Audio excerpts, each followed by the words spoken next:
शेतात आलो आणि बघितलं तर झाडावर हे काय. मग म्हटलं चला याचं बघू काहीतरी. मग एक पान तोडून ते उलटं करून बघितलं त्याच्या खाली काय आहे तर तेव्हा कळालं रेड माइट्स आणि येलो माइट्सचा अटॅक आहे. मग काय म्हटलं औषध काय शिपा याच्यावरती बघितलं गुगलवरती सर्च करून तर त्याच्यावरती दिसलं मोनोसिल आणि पेंडॉल याच्यावरती इफेक्ट करते म्हणून. ॲक्रेडिक ॲक्शन असल्यामुळे ते ह्याला किल करते.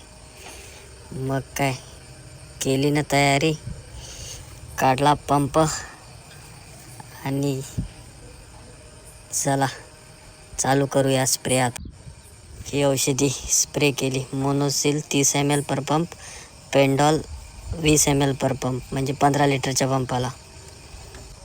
मग काय झाला ना पंप चालू.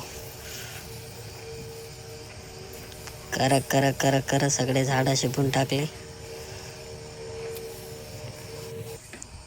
नंतर 4 तासांनी असा रिझल्ट दिसला. सर्व माइट्स आणि रेड कोडी म्हणजे रेड माइट्स आणि येलो माइट्स मरून पडलेल्या होत्या.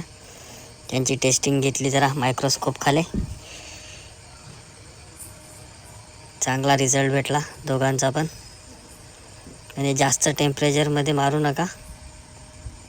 सकाळी किंवा संध्याकाळी स्प्रे घ्या, म्हणजे पानं पण फ्रेश राहतील आणि चटका वगैरे झाडाला बसणार नाही. बघा आपल्या पपईची क्वालिटी.